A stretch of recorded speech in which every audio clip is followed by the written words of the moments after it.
আসসালামু আলাইকুম স্যার, আমরা এসসিপিএসসির ক্লাস 8 স্টুডেন্ট। আজ আমরা সায়েন্স ফেয়ারে আমাদের প্রজেক্টটি উপস্থাপন করছি। আমাদের প্রজেক্টের নাম ইকোশিয়ার স্মার্ট ডিরেকশন সিস্টেম।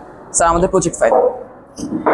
স্যার, আমি প্রজেক্ট লিডার আশরাফুল ইসলাম এবং আমাদের প্রজেক্ট এক আসিফ বাসার তুরহান। আসসালামু আলাইকুম এবং মেম্বার 2 মির্জা জাওয়াত আফনান। স্যার, আমাদের প্রজেক্টের মূল উদ্দেশ্য হচ্ছে পরিবেশের বিভিন্ন পরিবর্তনকে শনাক্ত করা এবং সেই অনুযায়ী কাজ করা। যেমন আমাদের দৈনন্দিন জীবনে একটি মুখ্য সমস্যা হচ্ছে বৃষ্টিতে কাপড় ভিজা। অনেক সময় হয় কি, আমরা কাপড় রোদে দিয়ে নিজেদের কাজে ব্যস্ত হয়ে যাই। এমন সময় বৃষ্টি আসলে সকল কাপড় ভিজে যায়। সেই জন্য আমরা আমাদের প্রজেক্টে রেখেছি রেইন ডিটেক্টর সেন্সার। এটি কাজ করে, এরপর যখন বৃষ্টি পড়বে তখন এই কাপড়গুলো অটো ঘরের ভিতর ঢুকে যাবে। যেমন স্যার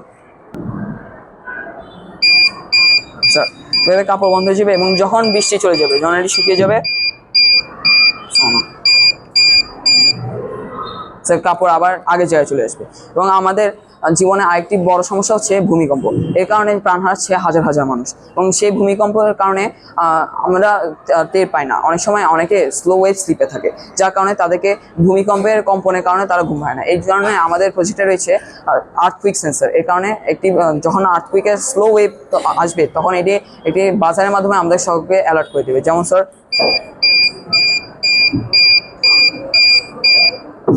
জি স্যার,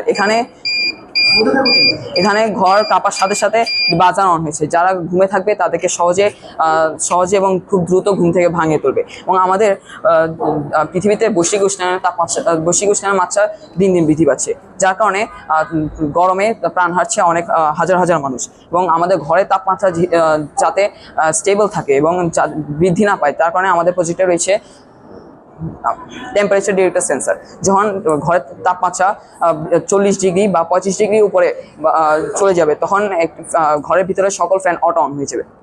হ্যাঁ স্যার, আমাদের প্রজেক্টের মূল উদ্দেশ্য হচ্ছে আমাদেরকে একটি সুন্দর আরামদায়ক এবং নিরাপদ জীবন দান করা।